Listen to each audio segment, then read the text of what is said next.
계속해서 속죄 일에 대한 규례의 말씀입니다. 11절 말씀에 아론은 자기를 위한 속죄제에 수송아지를 드리되 자기와 집안을 위하여 속죄하고 자기를 위한 그 속죄제에 수송아지를 잡고 라는 말씀에서 이 자기와 집안을 위하여 속죄하고 라는 말이 카파르예요. 카파르, 덮는다라는 의미입니다. 그래서 창세기 6장 14절에 지난주 금요일에도 말씀드렸죠. 너는 고페르나무로, 잣나무가 아니에요. 고페르나무로 너를 위하여 방주를 만들되 그 안에 칸들을 막고 역청을 그 안팎에 칠하라. 역청이 뭐라 그랬죠? 코페르. 칠하라는 카파르. 자, 오늘 자기와 집안을 위하여 속죄하고, 이게 카파르라고요. 똑같은 거예요. 그러니까 속죄가 덮는 거예요. 속죄가 칠하는 겁니다. 그래서 지금 방주는 온통 고페르, 코페르, 카파르, 언어의 유희로 다 너를 위하여 죄를 덮을 것을 이야기하는 거예요. 오늘 본문의 말씀도 그런 거예요. 자기와 집안을 위하여 속죄하고, 카파르입니다. 속죄일은 1년에 한 번, 7월 10일이죠. 이스라엘의 회중의 죄를 완전히 덮는 날이에요. 완전히 속죄하는 날이에요. 자, 속죄일에 딱 하루 들어가죠. 자, 7월 10일에 그런데 오늘 우리가 읽어봤잖아요. 몇 번 들어가요? 지성소에. 자, 1년에 한 번, 7월 10일에 대제사장 1년에 한 번 들어가지만 이날 대제사장은 3번 들어가요. 지성소에. 그렇죠? 첫 번째는 뭐 때문에 들어가요? 그렇죠. 자기를 속죄하는 거 두 번째고, 그냥 들어가면 죽으니까. 2절 말씀 같이 한번 읽어볼게요. 향로를 가져다가 여호와 앞 제단 위에서 피운 물을 그것에 채우고 또 곱게 간 향기로운 향을 두 손에 채워가지고 휘장 안에 들어가서 여호와 앞에 분향하여 향연으로 증거계 위 속죄소를 가리게 할지니 그리하면 그가 죽지 않을 것이니. 자, 속죄소에서 예수님 하나님께서 나타나신 거거든요. 그러니까 대제사장이 번제단에 가서, 그죠? 그 불로 향로에 채우고 두 손으로 곱게 간 향연을 가지고. 그럼 속죄소 직접 보면 안 되니까 어떻게 갔을 거야? 유추할 수 있잖아요. 어쩌면 뒤로 들어가서 이렇게 갈 수도 있고, 그 향연으로 속죄소가 완전히 가려버리는 거예요. 이때 지성소로 들어가는 거죠. 그 다음에 두 번째는 자기를 위한 속죄. 그죠? 이게 어디 있어요? 14절에 있죠. 같이 한번 읽어보겠습니다. 그는 또 수송아지의 피를 가져다가 손가락으로 속죄소 동쪽에 뿌리고 또 손가락으로 그 피를 속죄소 앞에 7번 뿌릴 것이며. 두 번째 들어가는 겁니다. 자신의 죄를 속죄하기 위해서 한번 다 연상해 보세요. 손가락으로 속죄소 동쪽에 뿌리고, 그럼 동쪽이라는 것은 성막문이 동문에 있잖아요. 그죠? 그러니까 지성소의 입구 쪽에 뿌리고, 그 다음에 7번 어디에 뿌려요? 속죄소 앞에 7번 뿌리는 거예요. 7번 피를 뿌리는 것은 완전한 속죄를 상징합니다. 자, 그리고 밖으로 다시 나오고, 그 다음에 이제는 백성의 죄를 속하기 위해서 지성소에 3번째 들어갑니다. 이번에는 수송아지 피가 아니죠. 네, 염소의 피를 가지고 들어가서 약간 다릅니다. 속죄소 위와, 그죠? 속죄소 앞에 뿌립니다. 15절의 내용이죠. 같이 한번 읽어보겠습니다. 또 백성을 위한 속죄소에 염소를 집어 그 피를 가지고 휘장 안에 들어가서 그 수송아지 피로 행함같이 그 피로 행하여 속죄소 위와 속죄소 앞에 뿌릴지니 곧 이스라엘 자손의 부정과 그들이 범한 모든 죄로 말미암아 지성소를 위하여 속죄하고 또 그들의 부정한 중에 있는 회막을 위하여 그가 치울 것이요.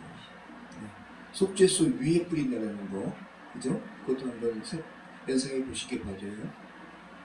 자, 그럼 속죄소 위에 뿌린다는 것은 속죄소, 이게 지금 회중을 위한 속죄 의식이잖아요. 자, 속죄소가 어떻게 지어졌는데? 네, 그룹이 이렇게 속죄소 중앙을 바라보는 장면으로 조각되어 있단 말이죠. 그러니까 지금 그룹이 보는 거예요. 이스라엘의 회중의 죄가 어떻게 속감받는지를. 그죠? 그 위에다가 뿌리는 거예요. 놀랍잖아요. 그죠? 하나하나가 다 놀라워요. 자, 그 다음에 번제단을 이제 성결케 하는 의식을 행하게 되는 겁니다. 이렇게 세 번째 들어간 이후에 이제 나와서 이제 번제단을 또 성결케 하는 의식을 행해요. 17절부터 말씀이죠. 19절까지 같이 한번 읽어보겠습니다. 그가 지성소에 속죄하러 들어가서 자기와 그의 집안과 이스라엘 온 회중을 위하여 속죄하고 나오기까지는 누구든지 회막에 있지 못할 것이며, 이스라엘 회중들은 회막 밖에 있는 거 지금. 그는 여호와 앞 제단으로 나와서 그것을 위하여 속죄할지니 곧 그 수송아지의 피와 염소의 피를 가져다가, 자, 수송아지의 피는 누구예요? 아론과 자기 가족을 위한 속죄를 위한 피였고, 염소의 피는 이스라엘의 회중을 위한 피. 이걸 가져와가지고 제단 귀퉁이 뿔들에 바르고 또 손가락으로 그 피를 그 위에 7번 뿌려 이스라엘 자손의 부정에서 제단을 성결하게 할 것이요. 자, 이 뿔들에 바르는 모습을 생각해 보세요. 뿌리는 것도 아니고 지금 바른다라는 것은, 그죠? 손에다가 피를 묻혀가지고 지금 바르는 거잖아요. 피는 생명을 상징하는 거예요. 죄를 피가 생명에 이렇게 덮는 거죠. 그 다음에 손가락으로 그 피를 위에다가 다시 한번 7번 뿌립니다. 그래서 이스라엘 자손의 부정에서 제단을 성결하게 합니다. 자, 이렇게 지성소와 회막과 제단을 위한 속죄 의식을 행한 후에 이제 제비일이 뽑힌 2마리 중 1마리 살아있는 염소에게, 이제 아사셀에게 보낼 염소에게 이스라엘 회중의 죄를 전가시키는 의식을 행합니다. 21절부터 말씀입니다. 22절까지 같이 읽겠습니다. 아론은 그의 두 손으로 살아있는 염소의 머리에 안수하여 이스라엘 자손의 모든 불의와 그 범한 모든 죄를 아뢰고 그 죄를 염소의 머리에 두어 미리 정한 사람에게 맡겨 광야로 보낼지니 염소가 그들의 모든 불의를 지고 접근하기 어려운 땅에 이르거든 그는 그 염소를 광야에 놓을지니라. 속죄일에 그 죄를 전가하는 의식을 행할 때 두 손으로 염소의 머리에 안수하는 거예요. 두 손으로. 그 전에는 한 손으로 안수해요. 속죄일에만 두 손으로 안수하는 거예요. 자, 지난번에 말씀드린 대로 살아있는 아사셀의 염소도 결국은 광야에서 죽게 돼요. 자, 접근하기 어려운 땅이라는 말은 뭐예요? 사람과 단절된 곳이에요. 그래서 사람과 단절된 곳까지 두 사람이 아사셀의 염소를 끌고 가서 거기에 두고 이제 돌아오는 거죠. 그 이후의 말씀을 이제 내일 전하실 거고. 자, 접근하기 어려운 땅이라는 것은 사람과 단절된 곳이고, 그러면 지금 어떤 의미가 있는 겁니까? 이스라엘 회중들의 죄가 지금 이 아사셀의 염소의 머리에 다 지금 전가되었잖아요. 그죠? 머리에 전가된 게 아니라 머리에 안수함으로 아사셀의 염소에게 다 전가가 되었어요. 그리고 이제는 사람이 다시 사람이 있는 곳으로 돌아오지 못할 그 곳에 아사셀의 염소는 놓여지는 거죠. 광야에서 죽게 됩니다. 맹수에게 물려 잡아먹히든 아니면 굶어 죽도 거기서 죽는 거예요. 그럼 이스라엘 회중의 입장에서는 이제 자신의 죄가 다시 돌아오지 못하는 거죠. 그죠? 동이 서에서 먼 것처럼 이제 그들의 죄가 이제 멀리 떠나보내진 것이고, 하나님도 그들의 죄를 이제 기억하지 않으신다는 거죠. 자, 그러면 자, 아사셀의 염소는 지금 피와는 관계없죠. 살아있으니까, 그죠? 자, 그러면 속죄의 기본 의미는 생명이 피가 있으니 피가 죄를 속하는 게 속죄의 근본 의미거든요. 자, 그러면 피가 죄를 속한다라는 속죄의 기본 의미에서 벗어난 것 같잖아요. 아사셀의 염소는. 그죠?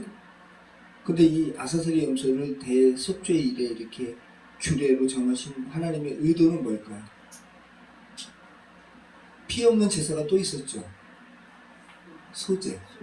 자, 그죠? 하지만 소제가 태워지죠. 태워지는 것은 번제단 위에서 태워져요. 기본적으로 그죠? 피를 수반한 재물이 태워지는 그곳 위에서 소재가 태워진단 말이죠. 소재도 엄밀히 얘기하면 그러면 피와 관련이 있어요. 그죠? 이해되시죠? 그런데 아사셀의 염소는 아예 피와 관계가 없어요. 그러니까 하나님께서 말씀하신 속죄 제사의 기본 의미가 상실된 것 같은 규례예요. 근데 이 규례를 대속죄일에 이스라엘 백성들이 다 보는 앞에서 일부러 행하는 이유는 뭘까요? 지금 우리가 지금 계속 나눈 거예요. 이스라엘 백성들에게 가르쳐주기 위해서. 너희 죄가 어떻게 사해지는지, 너희 죄가 어떻게 너희와 관계 없게 되는지를 시청각적인 것으로 보여주는 거죠. 그러니까 결국은 두 마리의 염소가 같은 거죠. 한 마리의 염소는 속죄 제물로 죽고, 이 죽는 의미가 어떤 건 줄 알아라는 것을 시청각적인 교제로 보여주는 것이 아사셀의 염소입니다. 그러니까 지금 하나님께서 이렇게까지 우리에게 가르쳐 주시는 거죠.